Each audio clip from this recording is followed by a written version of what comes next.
Amanda, I will start Yeah. with you. What did you think of One Battle After Another? This is the movie of the year, and the movie of the decade, probably. Prescient and timely and, just feels like it is speaking to the things that torment us on our phone every day. That's pathetic on multiple levels. But we'll get there. Let me make something clear right off the bat that might save some of you a lot of time and energy in the comment section, which I realize now is counterproductive for engagement farming, but that's not really what I'm about, so whatever. I don't hate One Battle After Another. I don't even dislike it. I like it. Well, I don't know if I'll go that far, but I do acknowledge it's a good movie. That's not my issue, nor is it what this video is about. This video is about the unbelievable response to it. I genuinely have never gone into a movie with as high expectations as I went into this one with. The narrative that has been built up surrounding this film was and is that it is not only the best movie of the year, but probably the best movie of the decade. People are declaring the Oscars are already over. Just pack it up and give them all to Paul Thomas Anderson. I've seriously never seen a movie on its opening night that already had that going on. Before I get into the absurdly overblown reactions to this, let's do a super quick spoiler-free plot summary in case you haven't seen it or heard about it somehow. Pat, played by Leonardo DiCaprio, is a member of the French 75, which is basically Antifa, a group that at the very beginning of the movie ambushes an immigration detention center to free the people who have been rounded up for deportation in an America that has become an authoritarian, ethno-nationalist state. Now, right off the bat, it didn't sit super well with me for the movie to be glamorizing political violence in this way, at this time in America.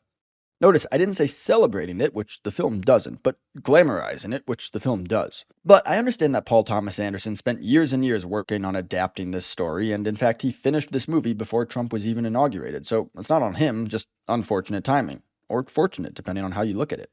Pat has a romantic thing going on with basically the leader of the French 75, Perfidia, played by Tiana Taylor. She's a crazy, horny chick who sexually humiliates Sean Penn's character, Colonel Stephen J. Lockjaw, during their not ice ambush. Lockjaw then develops a weird fetish from this and takes to stalking Perfidia until he captures her and they have a weird dominatrix encounter.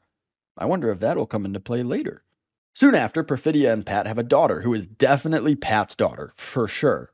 When Perfidia leaves Pat and her daughter in the middle of the night, she ends up getting herself captured after a bank robbery gone wrong. She then pretty immediately folds under pressure and agrees to give up all of her terrorist friends, so Pat and their daughter flee and go into hiding under their new names, Bob and Willa. 15 years later, Lockjaw goes looking for Bob and Willa, and after getting separated, Bob has to track Willa down. So that's what we're talking about. Let me start with the good and great parts of this film before I have to be negative. Leonardo DiCaprio is excellent, no doubt about it. Nobody in this film is anything less than good, but this is up there with Leo's best performances. There are times when he's really reminiscent of Rick Dalton in Once Upon a Time in Hollywood, which definitely is not the worst character to slip into. And I don't think his is even the best performance in the movie. That accolade belongs to Benicio del Toro's portrayal of Sensei Sergio, Willa's kind and calm karate teacher who aids Bob in escaping Lockjaw while subtly showing a much different approach to resistance than Bob and the French 75 took. And who probably should have been the kind of spiritual axis of the movie, but who instead ends up pretty underutilized. The actress who plays Willa, Chase Infinity, makes her theatrical debut after having only done a music video and 8 episodes of an Apple TV Plus series. And while she isn't given much to do, the fact that this is her debut makes it worthy of note and her career worth keeping an eye on. And the plot itself is pretty good. It's pretty clean, it never goes off the rails, the pacing is mostly good for a movie over 2.5 hours long. The ending, which I won't spoil here, is great and awesomely shot, managing to be original in an entertainment world where originality is all but gone. I'll get to Sean Penn and some of the bad stuff as we look at the meat writing that was done on this movie. And there was a lot of it. I'm pretty sure every woman or person with a uterus in Los Angeles got pregnant from the folks over at The Ringer reviewing this movie. The hyperbole surrounding this movie has made it insufferable to engage with in any way. So I want to be a voice of reason among a sea of critics whose mouths are filled with Paul Thomas Anderson's Woody Woompecker and say the honest things about this movie that nobody else will tell you. First and foremost, let's just rip the band-aid off. This is not the best movie of the decade. It is not better than Tar, it is not better than Oppenheimer, it is not better than Dune, Puss in Boots: The Last Wish, Godzilla Minus One, Mission Impossible: Dead Reckoning, and I'm sure a dozen other movies that don't immediately come to mind. Let's go further. One Battle After Another is not the best movie of this year. That still belongs to Sinners thus far. I haven't seen Weapons yet, but I know if I plan on making some sort of end-of-the-year best movies video like every movie review YouTuber is obligated to make, I'll have to watch that before I do. But I can confidently say Sinners is better than this movie. The characters are more relatable and feel more real. The music is outstanding. More of the performances are memorable. The messaging was more subtle and artistic, handled with much more grace than in One Battle After Another. The villain was menacing instead of, yeah, no, not yet. I'll talk about Lockjaw later. Let's go one more. One Battle After Another is not the best movie from Paul Thomas Anderson. Or have we all forgotten? I drink your milkshake. I drink it up! Let's take a look at some of the delusional glazing going on from film critics over this movie. We'll start with Eric Bloom over at The Film Experience and skip right to the end. He thinks this movie is a lock for Best Picture, Best Director, Best Supporting Actor, Best Adapted Screenplay, Best Original Score, Best Sound, and Best Editing. Oh, he also said it'll win Best Casting Oscar for sure. Now, I'm not sure if Eric here is saying One Battle After Another will win all those Oscars or just get nominated, but let's go through those 7 that he thinks it has at least the potential to win and see how many it deserves to be in the running for. Because 7 Oscars, I mean, that would put it on the level of Schindler's List, Oppenheimer, Bridge on the River Kwai, Lawrence of Arabia, The Sting, Everything Everywhere All at Once. Oh, that was this decade. It's another film that's better. So, the granddaddy of them all, Best Picture. Well, I've already told you why Sinners is better, and other problems with this picture will come up throughout the rest of this video, but here's one. Leonardo DiCaprio's character is portrayed in contradictory ways. We're told he's still helping in the fight with a French 75, and he's portrayed as paranoid. Kind of. You see, there's this MacGuffin that Bob is given at the beginning of the movie when he and Willa go into hiding. It's a little device that beeps when one of its counterparts is within a certain distance, about a quarter mile. When his daughter leaves for a school dance, he makes her take it with her. He always does, always ready if something happens. He also doesn't allow her to have a phone because the fascist government could track it, which seems to be overkill considering the government supposedly has no idea who she is anymore. So he's paranoid, ready for when Lockjaw or whatever fascist might start to close in. Except he's not paranoid enough to remember the challenge codes the French 75 uses to verify identities, which is a really funny bit. It just doesn't really make sense with the way the rest of the film characterizes Bob. He's become kind of a stoner/drunk. That's not like super explored, it's only ever played for laughs. But with how they want the audience to think he's paranoid, you would think he'd basically be reciting those codes every night in the mirror before bed. It just doesn't really track. And then there are smaller things, like how did they smuggle a bomb into the ceiling of a federal building, and why didn't Perfidia just do it herself if somebody else was able to get it in? But those are nitpicks and we can ignore them. So how about Best Director? Honestly, maybe. Like I said, the movie is good and it's definitely well directed. The same goes for Best Adapted Screenplay, but looking at what else might have a chance to win that, it seems pretty sparse. Best Supporting Actor. Honestly, there's a very good chance it will, and I'm not going to argue against Sean Penn's performance. He played the part really well. The part was just utterly ridiculous. In fact, almost all the villains of this movie are. By the way, from here on in, this is no longer spoiler-free. Lockjaw is an evil white supremacist whose chief desire is to join an elite group of white supremacists called the Christmas Adventurers, who all dress as though they're members of a country club. The reason he goes hunting for Bob and Willa is that he, like anyone with half a brain, suspects Willa is actually his daughter, and he wants to get rid of the evidence that he had sexual relations with a black woman, as the Christmas Adventurers are doing a thorough background check on his purity. Upon hearing a rumor that this is the case, they send one of their own to, without fully substantiating it, kill Lockjaw by shooting him in the face with a shotgun, causing him to flip his SUV. All of which he survives, like the Terminator, and then goes back to them? Like, he knew who it was that tried to kill him, he saw him, and he knew the evidence he was trying to hide, but he still thinks he'll get into their club? He's just a ridiculous, pathetic character. In fact, not a character, a caricature. At one point, Willa asks him why his shirt is so tight, and he responds by yelling, "I'm not gay!" Hey, shut up, faggot! This guy belongs in an episode of South Park, not in a movie that oftentimes is going for something serious. And there are times when the film needs him to be serious, to be kind of menacing. And it doesn't work because everything about him is set up to be a joke. The film struggles to find a consistent tone because of it. But Sean Penn did well with the silly character, yeah. So how about original score? How about new? This might be the most delusional take of them all. I almost walked out of this movie, not because the story or the acting was so awful, but because of the score. There is a sequence in this movie that lasts probably 25 minutes, spanning multiple scenes where the score is basically just 2 notes on a piano. I think it was a C and a D. I'm not even kidding. And those 2 notes just play sporadically, occasionally joined in by a spattering of other lower notes with no real rhythm. It's obviously to create a sense of discomfort in the audience, an unpredictable score that almost sounds like an alarm. And for the first 5 minutes, it's effective. But then it keeps going and going and going. even when the sequence is slowed down and the story isn't actually doing enough to keep that feeling of tension and discomfort alive. So this obnoxious percussion keeps reminding you how you're supposed to feel. And this isn't a problem isolated to just this sequence. This movie has a gross over-reliance on its music to set the tone and create tension throughout. And might as well address the Best Sound Oscar endorsement. Also no, because the music is almost always too loud. There's a scene where the Christmas adventurers are having a meeting and one of them walks into their secret meeting place, which I'm not sure why they need to have, seeing as how they have an entire office space in a skyscraper, but whatever. As the one we follow is walking in, the movie plays Hark the Herald Angels Sing.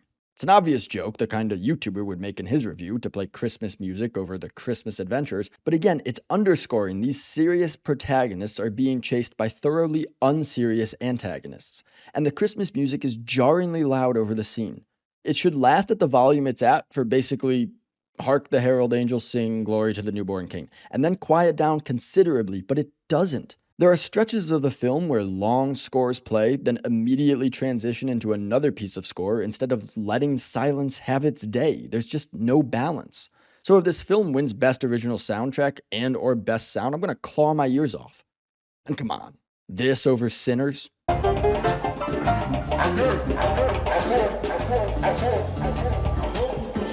I know many of Sinners' songs were not original. I'm referring to the bulk of the soundtrack that was. And this clown, what's his name, Eric Bloom, is legitimately pushing for one battle after another before the Wicked sequel has come out, the original of which won, wait for it, Best Original Score. Best editing, whatever. I don't know enough about editing to say anything remotely intelligent. You're watching this video, you know I can't edit to save my life. So why are so many people losing their minds over this movie? Well, I think there are a couple of reasons. I think part of it is everyone feels like they're supposed to love it. Like Citizen Kane. I don't believe that anyone who is calling for the Oscars to be closed now and just hand them all to PTA actually thought this film was a masterpiece. Everyone's gushing review leaves out Regina Hall's inconsequential impact on the movie. She's simply a plot device to move Willa from one location to another. She just confirms what Willa was told about her mom being a rat, ditches her as soon as the troops close in, and just like her mom, and gets herself arrested. She had one purpose, and PTA had nothing else he could think to do with her. The other reason? Well, it's undoubtedly the most overtly political movie that is also good in recent memory. It's incredibly left-leaning, from the immigration enforcement raid at the very beginning, to perfidious bombing in response to a politician's pro-life bill proposal, to a conversation about respecting pronouns between Bob and Willa, to the sympathy and heroism paid to illegal immigrants. To me, that doesn't make it good or bad, it's just a fact of the movie, but other people likely might find that important. So let's see if we can find a common theme that runs through many of the glowingly positive reviews. How about from Roger Ebert, specifically Brian Tallarico? Many timely themes will be pulled out of Anderson's script, but the idea that there's an underground cabal of powerful white men who fret over racial purity and turn truth into mythology and vice versa feels like one of the timeliest, given the current attacks on what we're allowed to learn in school or exhibit in museums. Speaking of which, someone told me on Sunday with 100% assuredness that the Smithsonian had removed any mention of Martin Luther King Jr. A simple Google search showed that that is not remotely true. I wonder if Brian heard the same rumor. Or how about just this headline from Michelle Goldberg over at the New York Times, an anti-fascist movie at a fascist moment, or Vince Mancini's Substack who called it a perfect movie. Such a palpable, apolitical moral wait. What? No. There's no way he said that. Such a palpable, apolitical moral center, oh my gosh, also allows the absolute savagery with which Anderson skewers Lockjaw, which could easily come off smug or high-handed, to be screamingly hilarious. Okay, here's just a good life lesson for everyone. If you ever hear someone say that something overtly political is actually apolitical, they're telling you that thing aligns with their politics. Here we go, Hollywood Reporter. We acknowledge the abuses of power happening in America, the funding of genocide, the demonization of transgender individuals, the dehumanization of Black, Latino, and Arab individuals, and we even think of this consciousness as small acts of revolution. But culturally, we lost sight of being true revolutionaries once the initial anger subsided and capitalism called us with shiny new distractions that so easily stole our attention. Oh yeah, Richard Newby is really judging the film on its storytelling merits and definitely not focusing on how he thinks it affirms its political beliefs. From Variety, always a bastion of objective criticism, Anderson completed the movie before Donald Trump took office in January 2025, but it's presented as a knowing projection of what autocracy under the current administration could lead to. The film isn't just some abstract, metaphoric, cinematic speculation. It's designed to look and feel just ahead of the curve of where we're at now. And just one more quote for good measure from The Ringer before we revisit that clip from the beginning, which I don't know if they're on PTA's payroll over there, but they're selling harder than The Rock taking Stone Cold Stunner. Specifically, Adam Naiman, after assuring us this is PTA's overdue Best Director Oscar, says, "The extent to which Vineland's diagnosis of a nation's rightward tilt, restore fascism at home and around the world, flee into the past, can't you feel it, all the dangerous, childish stupidity, has been recast as prophecy would seem to demand expressive treatment. You will find language such as these in just about every gushing review of One Battle After Another. It's very clear. Those who loved this film firmly believe America is dissolving into a fascist dictatorship and see this film as a documentary of what life is going to be any day now. For those of us who go outside and don't spend time on X every day, this is just an interesting, good, but still flawed movie. And yes, the X part of that is vitally important. Let's revisit that clip I played at the beginning from the Ringer's podcast, The Big Picture. Prescient and timely and just feels like it is speaking to the things that torment us on our phone every day. The things that torment us on our phone every day. I say this often in my personal life, and I'm going to start saying it here. 90% of people's problems in America would probably be solved by throwing their phone off a cliff, drinking a glass of water, and going for a run. The times you live in are not uniquely bad. In fact, in the course of human history, they're actually uniquely good. And one more thing, in case Bill Simmons is watching and wants some advice. This is the movie of the year, and the movie of the decade, probably. According to The Big Picture, this is the third movie of the year this year. And if I'm not mistaken, both of the previous ones, Sinners and Eddington, also received the title of Movie of the Decade. I know they used the same word masterpiece to describe Sinners that they used to describe One Battle. This hyperbolic recency bias, assigning a film the label of Film of the Year once per quarter, is immature, childish, stupid. You can use cinematic words and lofty thematic language when describing films, but when you're so beholden to short-term highs and lows upon walking out of the theater, your audience should realize that at the end of the day, you're just unintelligent. And I realize that might sound hypocritical if you notice the title of my last video, but realize I have not said that about any other movie this year. And I am pretty confident I won't about any other movie in the last 3 months of the year. So if you want a breath of fresh air and hear from a movie critic who is rational and objective and usually calm, who is not so blinded by his political views that a film's theme or allegory is enough to make him love or hate a movie, then stay a while. Join us. We'll have lots of fun. And to dunk on Amanda's dumb comment about the things terrorizing us on our phones one more time, I'm just going to end this video by reading one of the poignant comments under that video. If your phone is haunting you so much that you need a film to validate your pain, you need to lose the phone ASAP. Amen, app by Town by Law. Amen.